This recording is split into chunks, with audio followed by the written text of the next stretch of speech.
let's get this party started. I want to welcome all of you guys for tuning in. Really appreciate you being here. Once again, you're all going to be muted, but you can play along and strum along with Christopher for sure. If you want to start your video, you can. If you go up to the upper right-hand corner, a little thing says view. If you make that, change that from gallery to speaker, that will just have whoever's speaking in, you know, big on the screen. If it's in gallery, you'll see all the boxes, right? So you can do that. Once Chris gets going, you'll want to basically be able to see him. So, but once again, thank you for being here. I am Jeff Sheets from TrueFire, Director of Education. We also have Nathan tuned in here from our marketing team, who's in charge of all that. So he's going to be chiming in. What we're going to do is we're going to turn this over to Chris, and then he's going to do some teaching, and then we're going to try to answer some questions. So, you know, this is really set up for you guys to try to answer any questions you might have. So if you have questions, just post them in the chat, and then after a while, I'll pull some of those out, as many as we can get to, and give them to Chris, and he can give us the lowdown on it. So that's kind of how the night's going to flow. Appreciate you all being here. And so I am going to turn this over to Christopher Galen. Chris is a good friend of ours, super good friend of the Fire. Many of you may know Chris worked at Jam Play forever, worked with all of the Jam Play artists, is amazing guitarist and singer in his own right, singer-songwriter actually in his own right. He's done the last couple of song packs that we have, amazing song packs. He did those, put that all together. So we're just happy to have him here. So without further ado, Christopher Galen, take it over. Hey everyone, it's really good to be here. And again, I'm Christopher Galen, and it's a real pleasure to sit in front of you here and hopefully teach you something that will be useful. So, like Jeff said, I've got a song pack on TrueFire, and I know there's more coming down the pike. So, I was just there in St. Petersburg back in June, filming a few more new packs that we're really excited about. So those will be coming out at some point, and hopefully those will be something you all really enjoy. So looking forward to those coming out. Tonight, what I want to do is I really want to talk about strumming and chord progressions tonight. And this is something that, you know, I think a lot of people, they probably have a little bit of a grasp of, but, you know, there's a point where sometimes you can get a little bit lost in the strumming and how to maybe stop looking at things as patterns and start looking at things as more of a feel of a song and something like that. So that's kind of what I want to talk about. I want to talk about the method that I use to approach strumming, which I call the pendulum method. So we're going to take a look at that, and then we're also going to look at a couple of pretty simple chord progressions with some strumming patterns. And I'm going to kind of break down the patterns using that pendulum method, but then also see how we can do some variations of those patterns as well. And pretty much get you, what I'd like to do is kind of get you on the road to where you can sit down with any song and strum to it without having to know what the strumming pattern is, like the up down pattern of the song. So I think it's a really good skill to know. So let's kind of dive in a little bit to that pendulum strumming method, if you will. So what do I mean by the pendulum strumming method? Well, it's really just treating your arm like you're doing a pendulum swing and keeping it going with the beat. So if we're talking about a quarter note beat, 1, 2, 3, 4, 1, 2, 3, 4. All the downstrokes are the quarter note. 1, 2, 3, 4. 1, 2, 3, 4. Okay? So when you go down, okay, I'm going to say a couple of duh things here, okay? But when your arm goes down, what does it naturally have to do to be able to go down again? Well, it's got to come up, right? So that's where we get our upstrokes. 1 and 2 and 3 and 4 and 1 and 2 and 3 and 4 and So what you want to do, if you're sitting down with a song, you want to just try to find the beat of the song, and then once you kind of have that in your brain, get your arm going with that beat of the song, the quarter note down notes, and then the upstrokes in between. So those would be the eighth notes. 1 and 2 and 3 and 4 and 1 and 2, 3 and 4 and. Okay, so far so good. That's pretty straightforward. So where does it come in that we actually do a pattern? Well, at some point you've got to choose which times you actually hit the strings and which times you miss the strings, okay? All the while keeping your arm going in a pendulum method, and you don't want that motion to stop at all, okay? So I'm just gonna strum on a G chord here for a little bit. And if you don't know a G chord, it's just, your third finger down here on the low string, your second finger on the second fret of the A string, and then I like to put my pinky up here, or you can do it like this, pinky up on the third fret of the high E string, okay?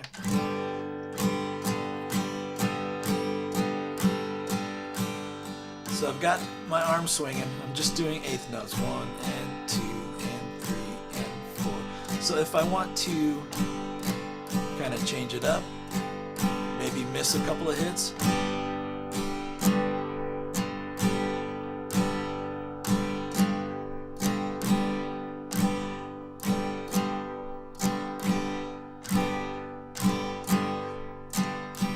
so you can see that I'm going to down, down, up, down, down, down, up, down. But I'm not thinking of it as down, down, up, down. I'm thinking in terms of my arm swinging in a consistent motion, okay? Because if I start to think about it as the down and up strokes, it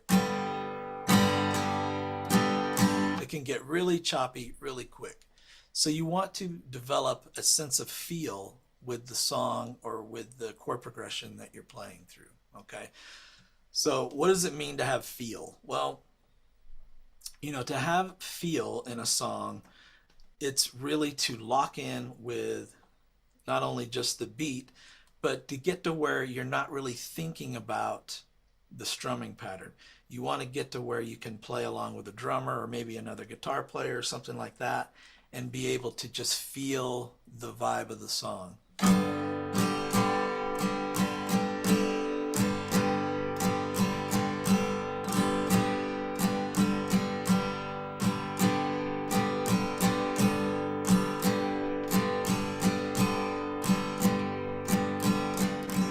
So this particular pattern that I'm playing happens to be one that's very common. I'm sure you guys have all heard that strumming pattern before. It's in hundreds of songs, and it's super common. Well, why don't we do this next? Why don't we look at a chord progression that we can apply, and then or a chord progression we can learn, and then we'll apply that strumming pattern to the progression. So let's do a real basic one first. Let's do a G. Then we'll go to a D. Okay. And if you don't know D, that's just an open D string, your first finger on second fret of the G string, your third finger on third fret of the B string, and your second finger on second fret of the high E string. Okay. And then a C chord. So we've got an open high E string, our first finger on this first fret of the second string, open G string, our middle finger on second fret of the D string, and our third finger down here on the third fret of the A string. And then we've got E minor. Most of you probably know this one. Very simple. 3 open strings on the top.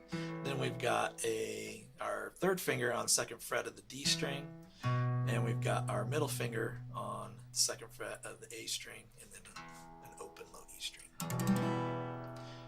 And then that progression will end it going back to D. So it's going to go G, D, C, E minor, D, and then back to G. Okay, so let's apply that strumming pattern that we were just working on and see how it fits with that.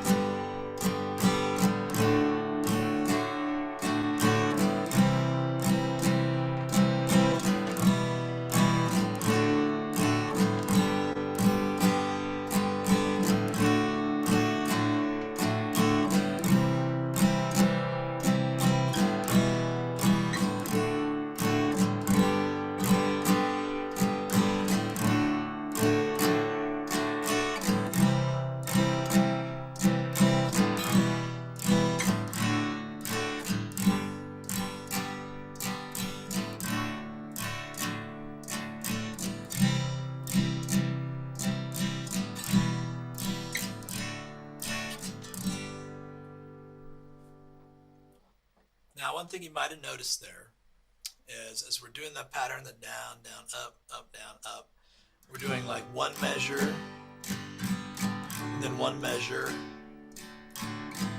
the C for one measure, and then when we get to the E minor and the D, that chord change happens halfway through the measure. So it kind of interrupts the pattern, so to speak. But if you keep your arm and just, you can kind of hit,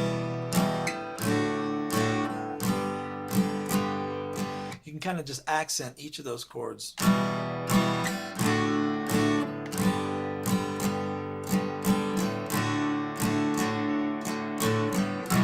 Oops, sorry.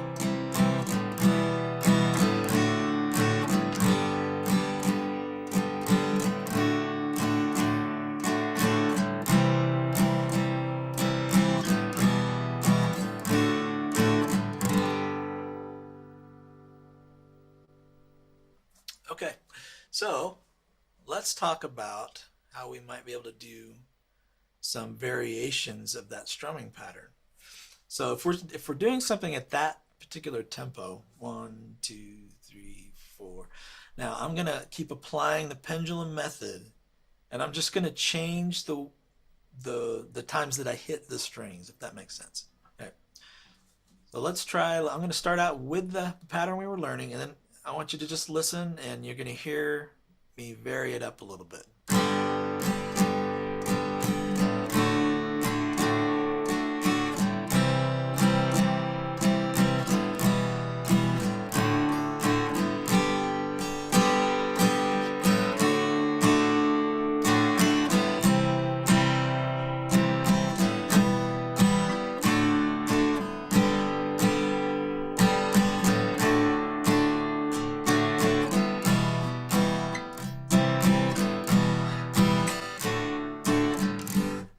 Notice something there. I broke my own rule. If you saw that, I stopped the pendulum and it almost threw me off.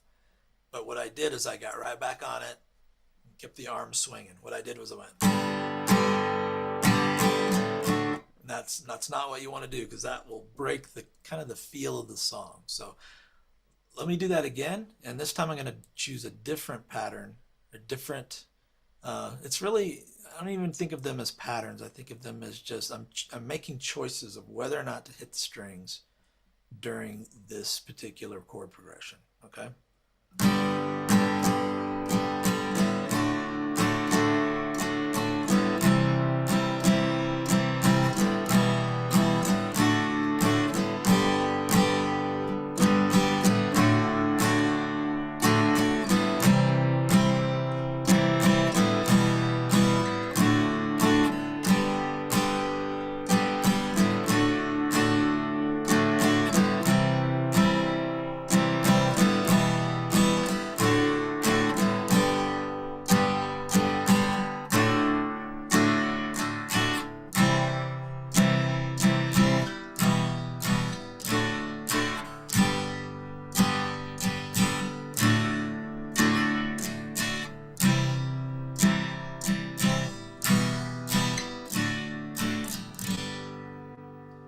So all I did there is I just was strumming along. So if I hit every down and up strum, it sounds like this. Chit, chit, chit. I'm still having my arm moving.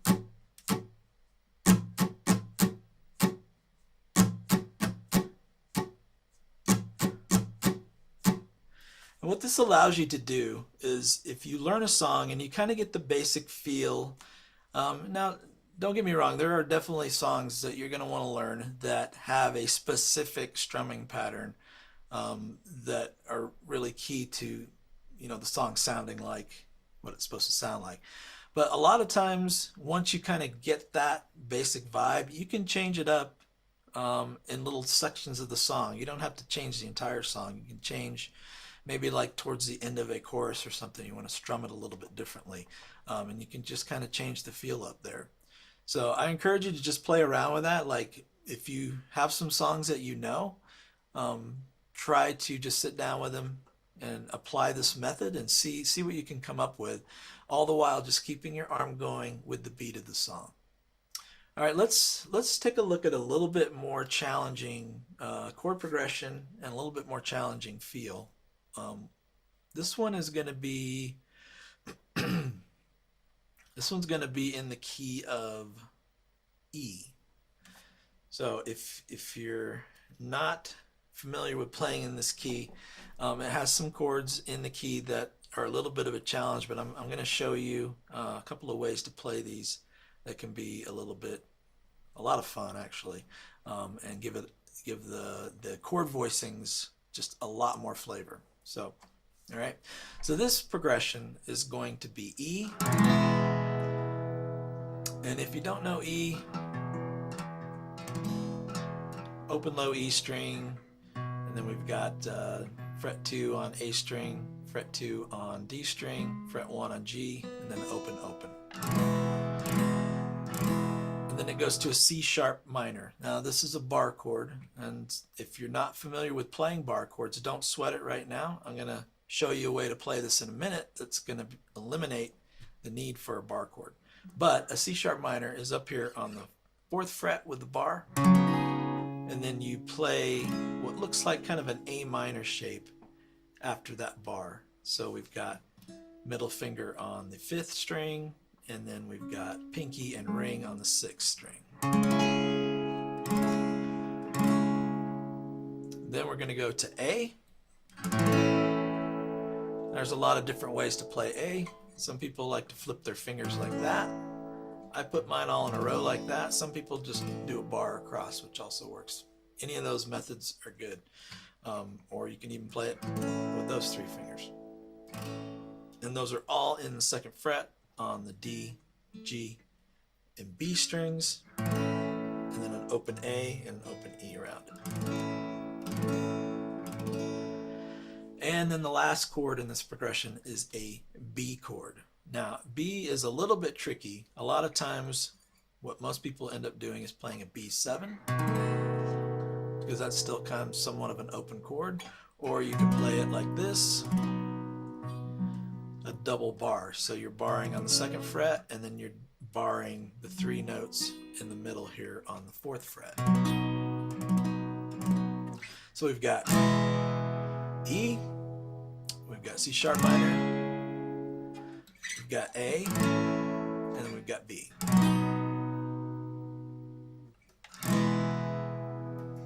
All right, the strumming pattern we're going to put is going to be like this.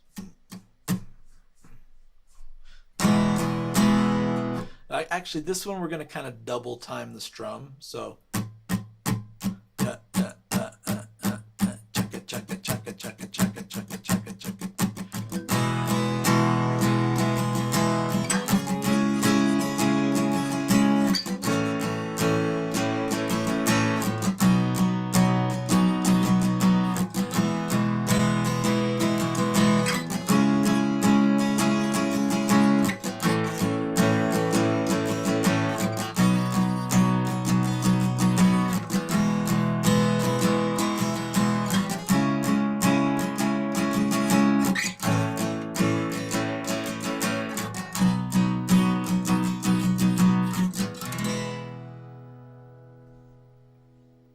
hopefully you guys are keeping up with that. It's just a faster tempo. We're using the same approach that we did with the other chord progression. So we're just keeping our arm going. It's just going a lot faster this time. Cha cha cha cha chaka chaka chaka chaka chaka chaka chaka chaka.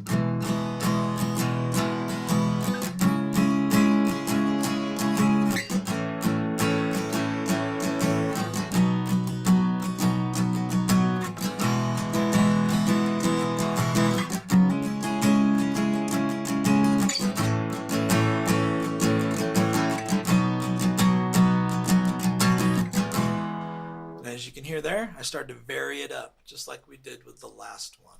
So again, the variations are only limited by, you know, your imagination, really. So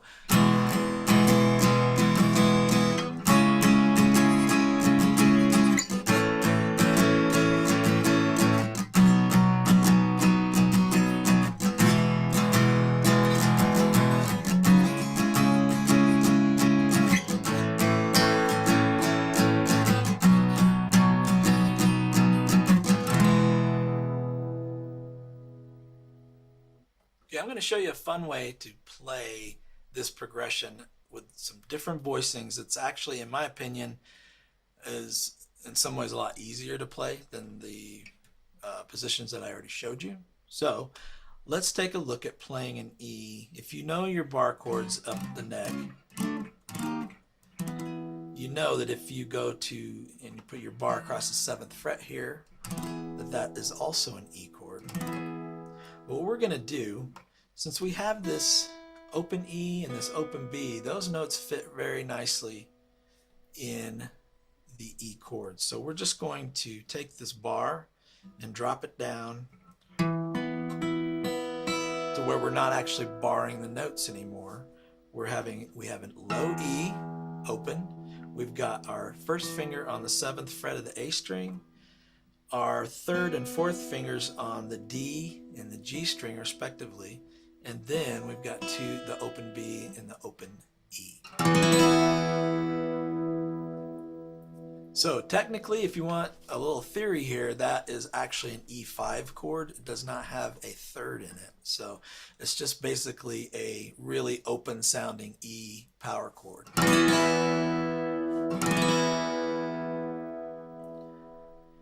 Now, the great thing about this shape is we can move it around, and that's what we're going to do for the next chord, which is a what? A C sharp minor. So we're just going to take that shape and move it down to where our index finger's on the 4th fret and the other 2 fingers stay proportionally where they were.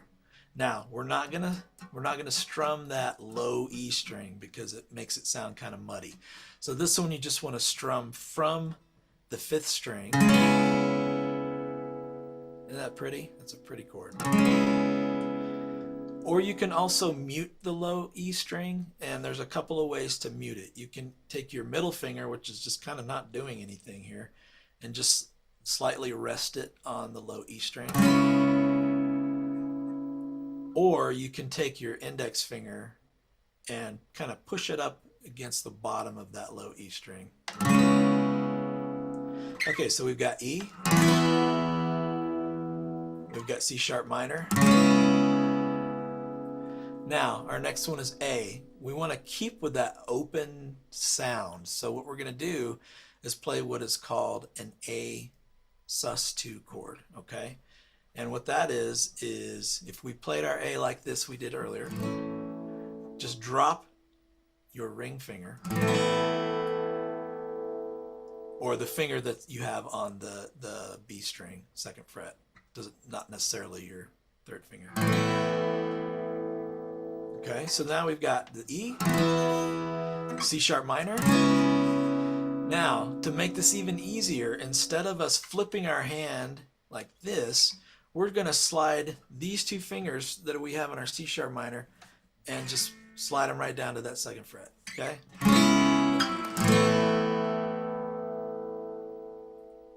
All right, so that's our A sus2, and then our last chord is a B. So instead of playing our big B bar chord, what we're going to do is, you guessed it, we're just going to move that shape up again to now our index fingers on the 2nd fret of the A string. And then we've got our 3rd and 4th fingers on the 4th fret of the D and the G, and then open again.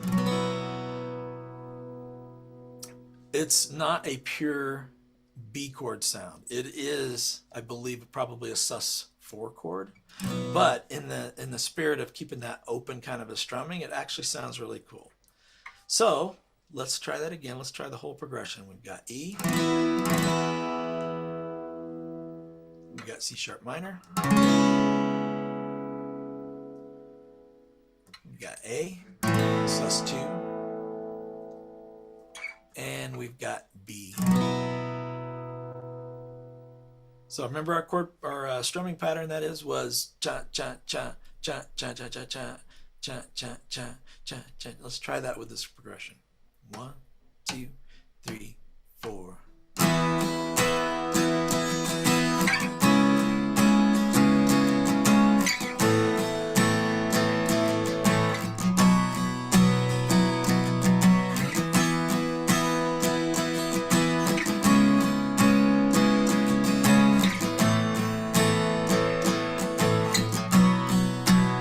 Vary up the strumming pattern.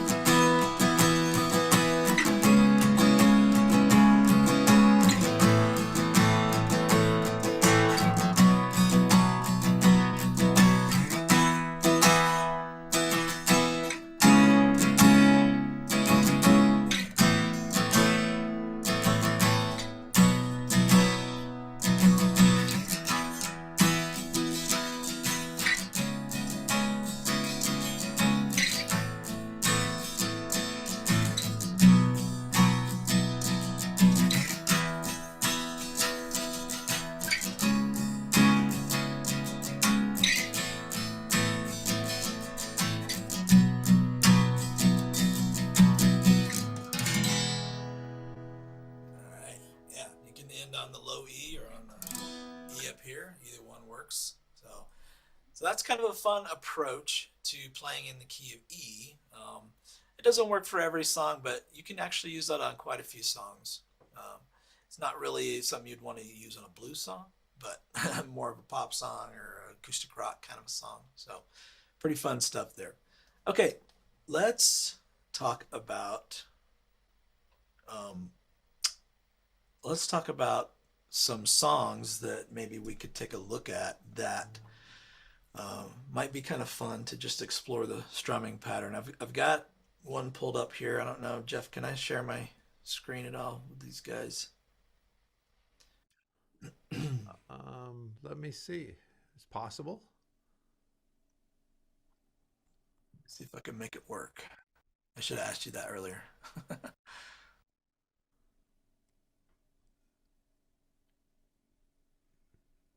There you go. All right, you guys see that? All right, so I think most people might know this song. Let's take a look at how we might strum this, like thinking about the pendulum strumming method. Let's just skip over the intro. I think start at the chorus. Life is bigger than you, and you are not me. The lengths that I would go to. So what's the beat of this song? Run corner. I mean that's our quarter note beat, right? The spot. There's our pendulum.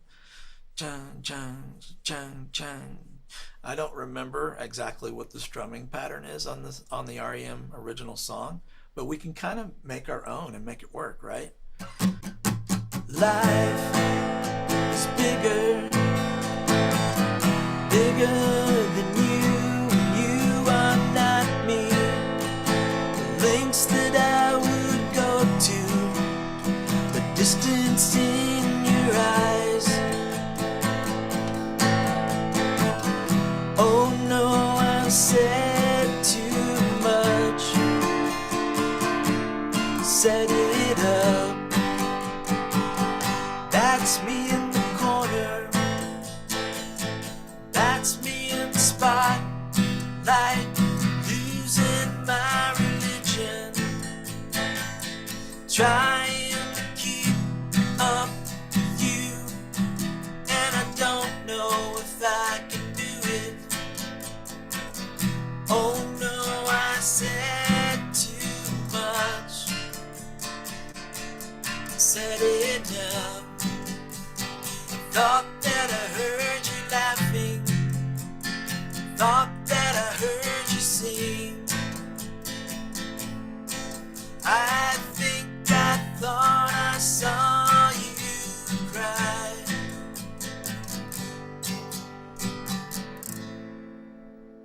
So I have a basic knowledge of that song just from hearing it on the radio, even if I don't have it in front of me. I got the chords here. I think, I can pretty much apply a strumming pattern and feel to it that might not be exactly like the original, but that sounds like the song. I'm sure you'd probably agree with that. So, you know, and again, you could even drastically change the feel of the song if you wanted to, just by changing the strumming pattern.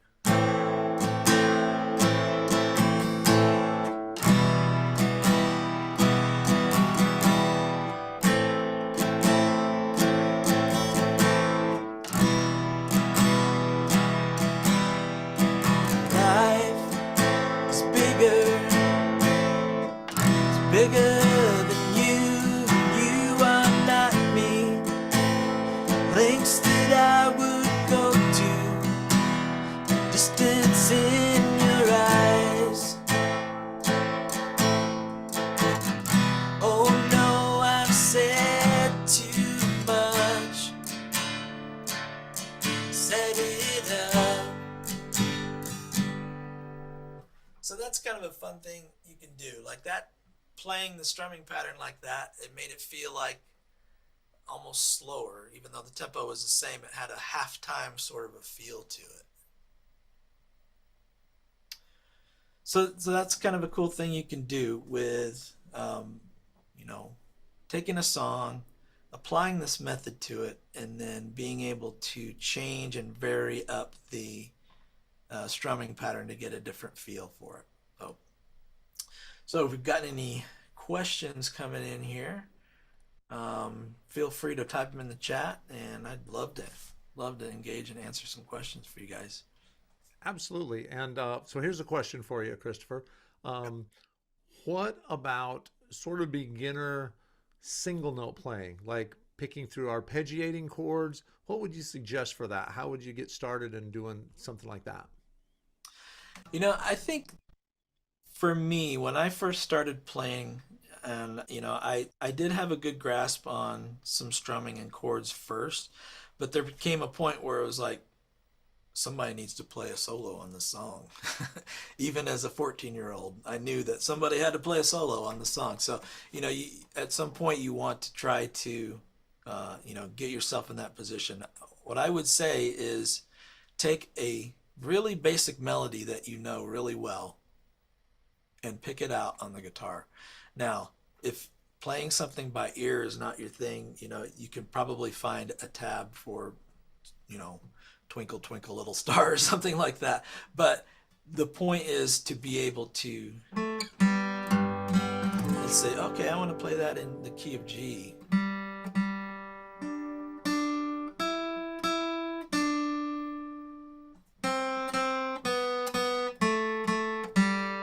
So if you're a total beginner, some of it is getting a grasp and getting your hands in a position where you can be able to make notes and make them clearly and pick them out and know what it's going to sound like.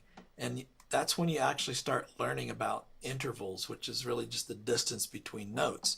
So if you can pick out melodies, real simple melodies like that, that is a great place to start, in my opinion. And actually, what you said too, Jeff, is a great thing too. Like picking out arpeggios, just taking your chords that you know and picking through the notes in a rhythmic fashion, not just a random fashion, but a rhythmic fashion. One, two, like a C. I've got a C chord up here. 1, 2, 3, 4.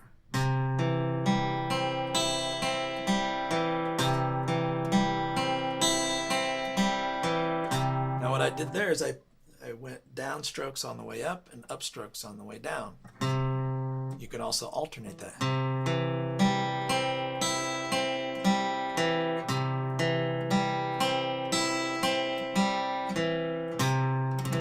And you can do that with a lot of your chords. You can just kind of pick through them like that. And what that is doing is it's training your brain. It's training your brain to know like the distance between strings physically, and also hearing some intervals between notes as well. So that is a great place to start if you're just learning to play single note melodies. Now, after that, you're going to want to probably start thinking about learning some scales.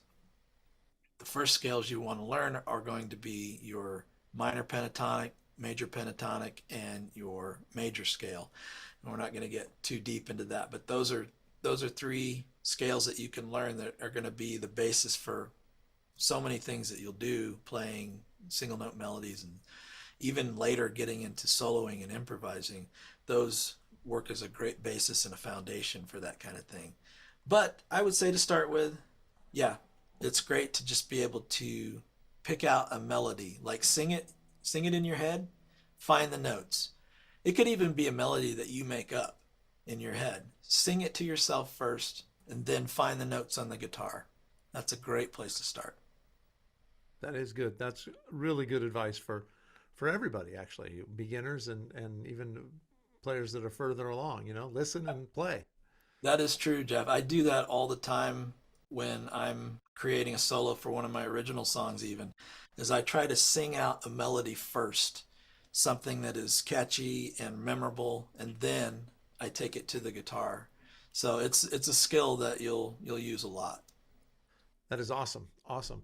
And if anybody has any other questions, just drop them in the chat. Just type them in there and we will get to as many as we can. So one other question is using chords, but then adding little fills or single note things, whether it's a little bass run or just little embellishments. Talk a little bit about that and give us a couple of easy examples for that.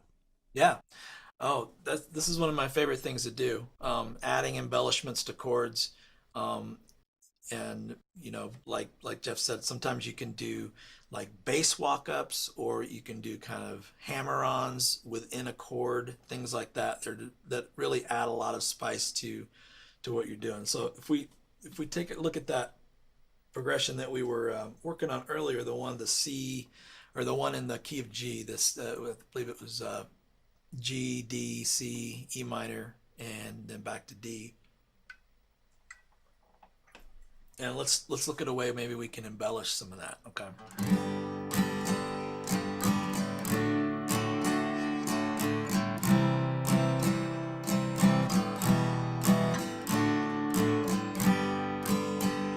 So on the G chord, we'll go through each chord and we'll kind of look at some things we can do. Now we wouldn't necessarily want to do everything every time because it could get a little busy, but you can kind of pick and choose. So like if we're doing a G chord, well, what can I do there? Well, hey man, I got this finger over here, this index finger, it ain't doing anything. Even if you're just playing a G chord like this, you can still use your index finger. And what I like to do is like hammer on to the first fret of the B string, and then take my middle finger and pick out a couple notes on the second fret on the G string.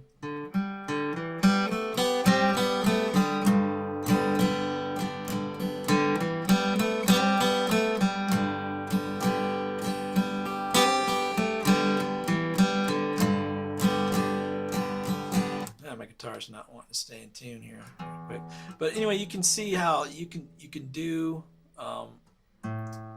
hammer-ons and pull-offs, and if you're not familiar with that, I'll talk about that in just 1 second, just to give you a real brief overview of what those are.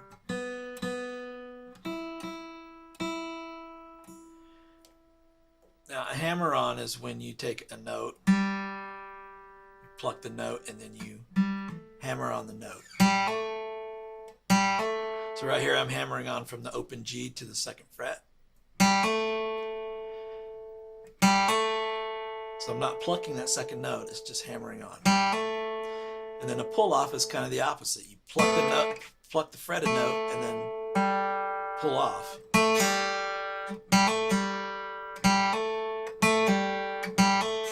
So when I'm playing that G, I'm hammering on to that first fret on the B string.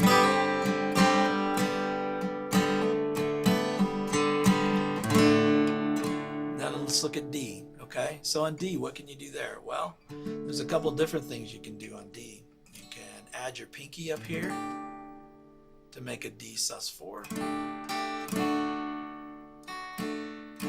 You can actually take your middle finger off to that open E string and get a nice D sus2 sound, and you can put them all together.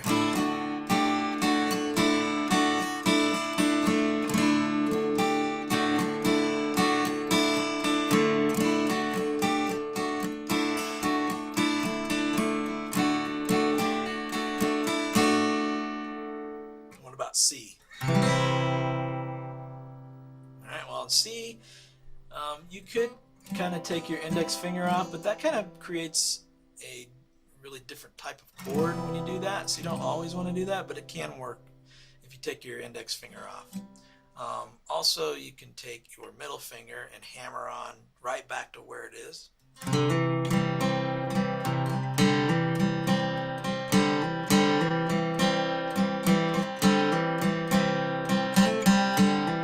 Jump up to that G string.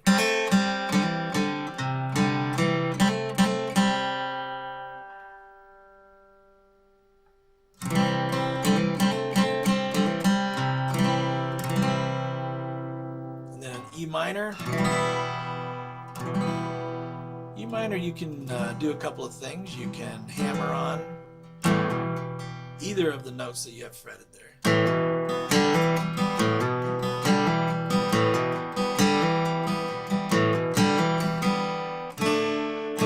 Back on D in this progression. Again, you can do the pinky, or you can do your index finger and lift that off and hammer it back on as well.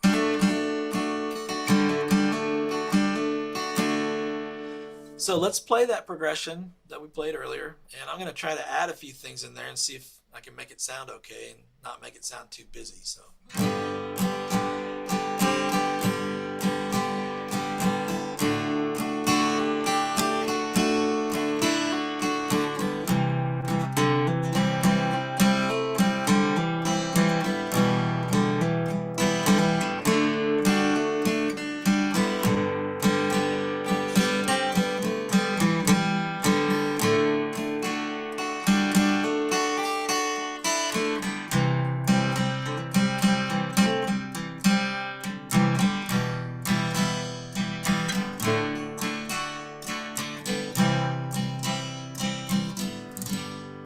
So, and you might ask, well, how do I get the notes to sound, that clear while I'm strumming these chords? Okay, and that's a great thing to think about, because you're kind of doing this strumming pattern that we talked about,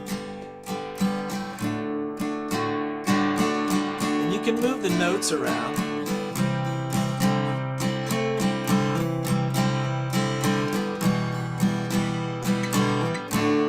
If you want them to be a little bit more focused, here's what I do.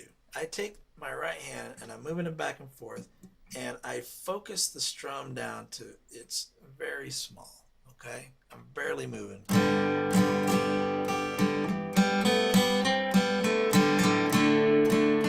I'm not being obsessive about just picking out every single note very cleanly. You can hear there's other notes ringing along with it.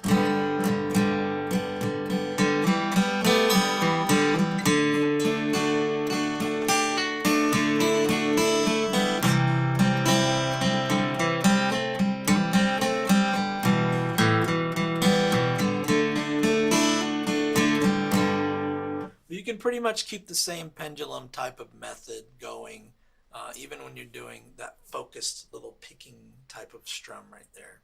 Okay, hopefully that makes sense. But yeah, that's a fun thing to do, to add embellishments to chords like that. Yeah, I don't know. Have we got any other questions, Jeff? There I am.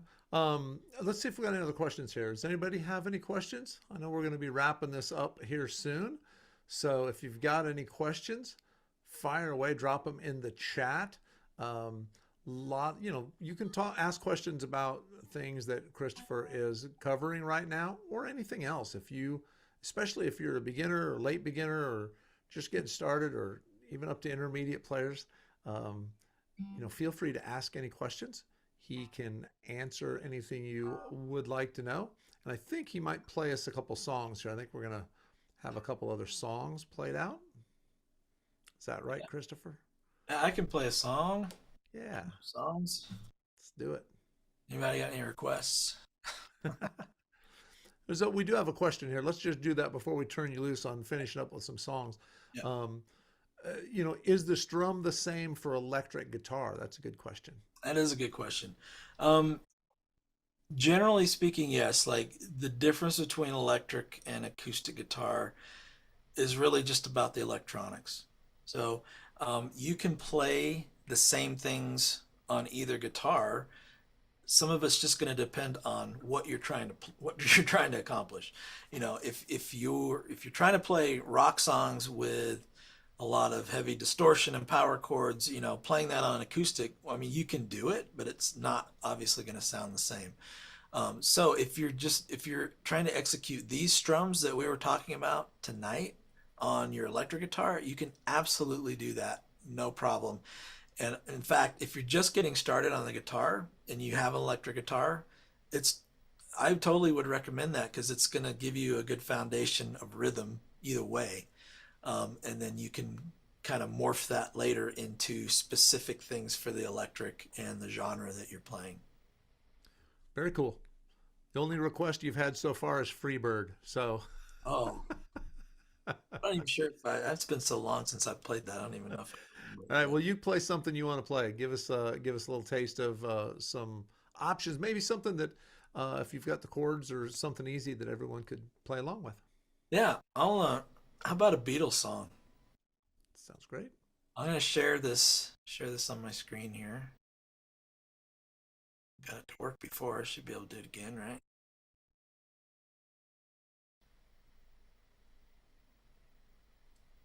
All right, can everybody see that?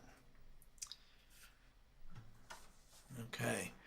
Uh, all right. Well, everybody knows the song, pretty sure. Um, this is pretty straightforward, except for their intro and the bridge has a very tricky little strumming thing. And I can talk about it after I play the song, but it's basically a.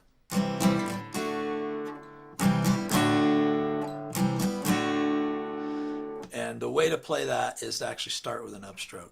So it's a little unusual, but let's give it a try. One, two, one, two.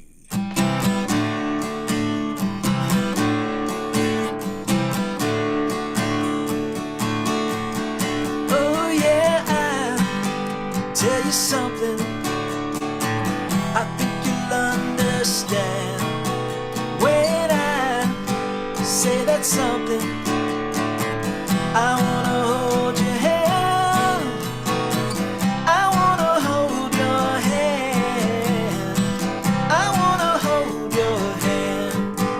Oh please, say to me, you let me be your man.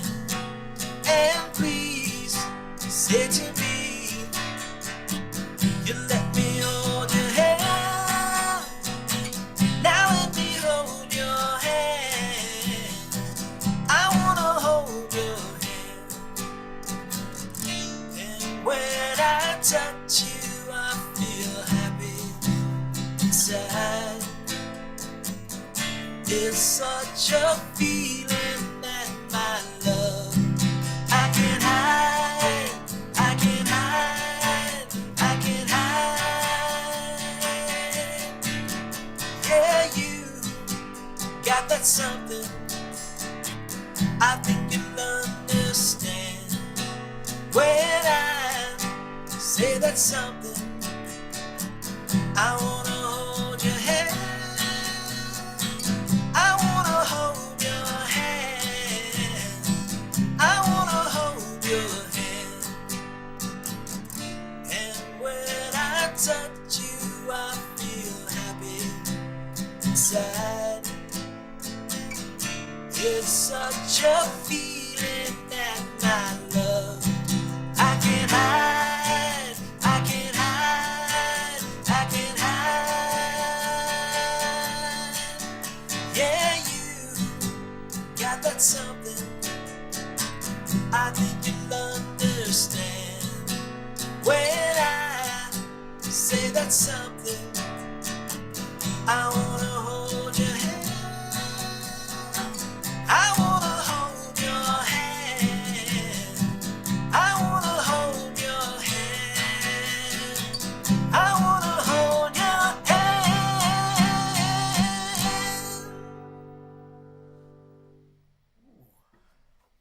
Forgot how high that song was. Before I stop sharing the screen here, let me let me talk about that intro. It actually is playing off of the last line of the bridge, if you notice that.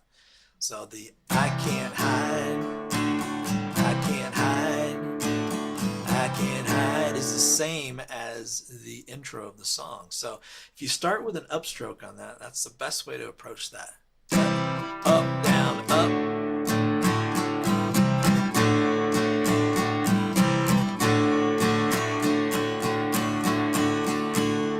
And then the only other weird thing of the song is the very end. It's got that very hard triplet ending there. So it's like, I wanna hold your hand. And for that, you break out of the pattern, just hit all downstrokes for those triplets.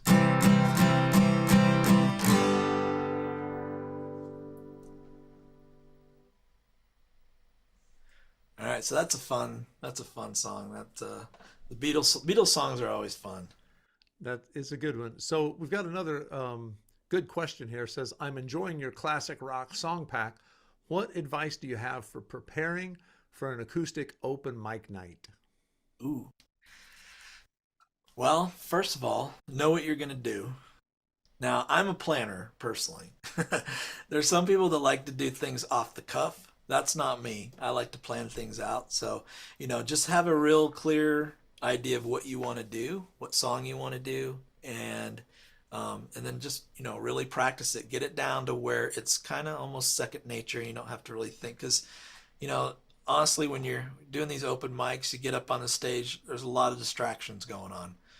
Even sometimes it might even just be if they have lights on the stage and they're so bright, that can be in and of itself a distraction to you because it's just not what you're used to. The other thing I would say is also practice standing up with a strap on your guitar. I have made this mistake many times when I was younger. I practiced all my songs sitting down, and then I went to stand up, and my guitar was in a slightly different position, and everything was like not where I thought it was going to be. So definitely practice your songs standing up with the strap on your guitar so that you are going to be exactly like it is when you step up to the open mic. Um, Open mics are a lot of fun. It's a great way to kind of get your feet wet, just playing in front of people, and I highly recommend them. I haven't done one in a while. I should probably get out there and do a couple these days, but they're a lot of fun. They're definitely a lot of fun. Uh-huh. Good advice for sure. And yes, I always suggest everyone goes out and plays. Just go out and play. Just tell yourself, I'm going out this Saturday. It's going to happen, and go do it. The worst thing is when you think, oh, I have to be so prepared and so perfect and have everything down. Just not the case, right? You go out there and you do your thing. Everybody's very forgiving at those because they understand. Everybody's getting up and Yeah, jumping in and doing it. So it'll be fun. yeah, they're a lot of fun for sure. Absolutely. Well, thank you, Christopher, for being here. Once again, everybody, make sure you check out his educator page at TrueFire. You'll see the song packs. You'll also be able to see what's coming up. And as he said, he was just down in TrueFire recording some other awesome stuff. And we hope to have him back down there soon doing even more. So really appreciate you being here, Christopher, for this event. And thank you everyone for coming out.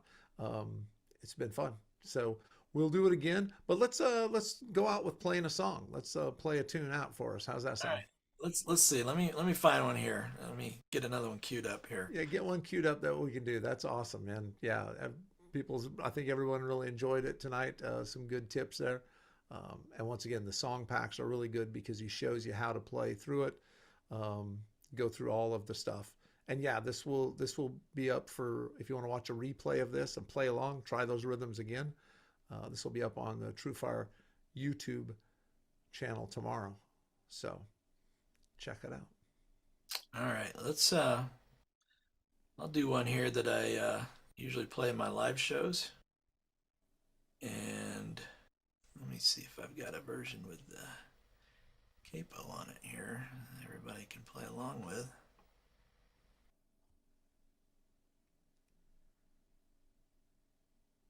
Ooh, I don't think I do. Let me pick another song, Jeff. I'm sorry.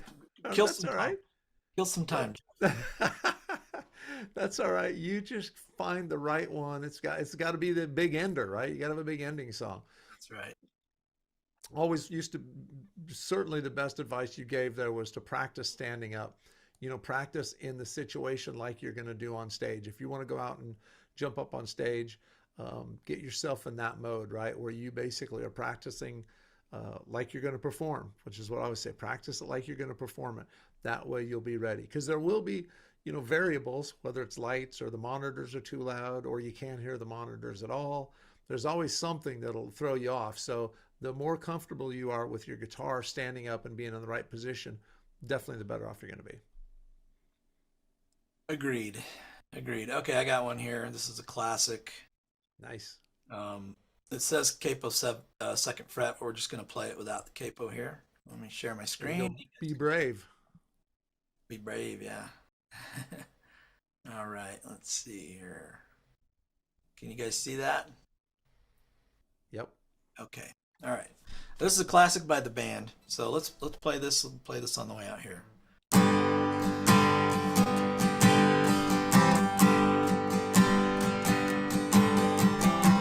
I pulled into Nazareth, was feeling about 8:30. I just need some place where I can lay my head. Hey, mister, can you tell me where a man might find a bed? He just grinned and shook my hand, and knows all he said.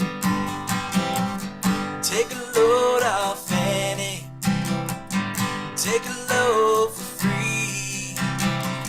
Take a load off Annie, and you put the load right on me.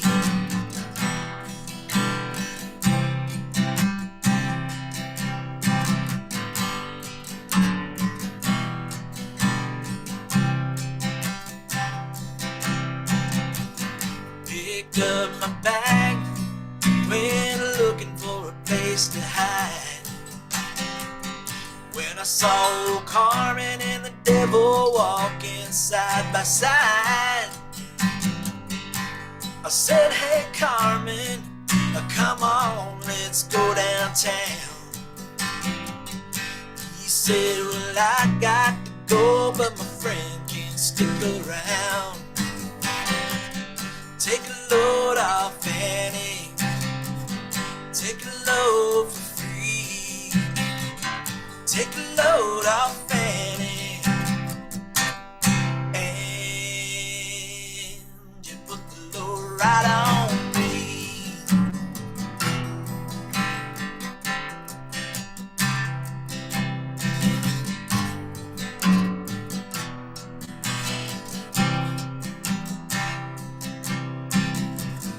Go down, Miss Moses, there ain't nothing that you can say.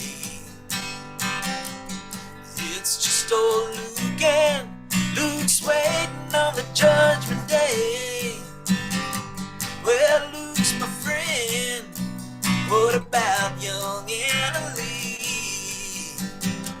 He said, do me a favor, son, won't you stay and keep my Anna Lee company? Take a load off Annie, take a load for free. Take a load off Annie, and you put the load right on me.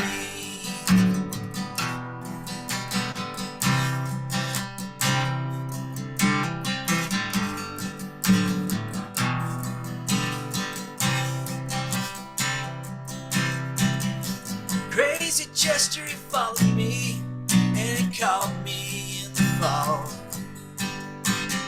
He said, I'll fix you right if you just take Jack, my dog. I said, wait a minute, Chester, you know that I'm a peaceful man. He said, that's okay, son, won't you feed him when you can? Take a load off Annie, take a load for free.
Nice job, Christopher. Thank you so much for being here. Thank you, everybody, for being here.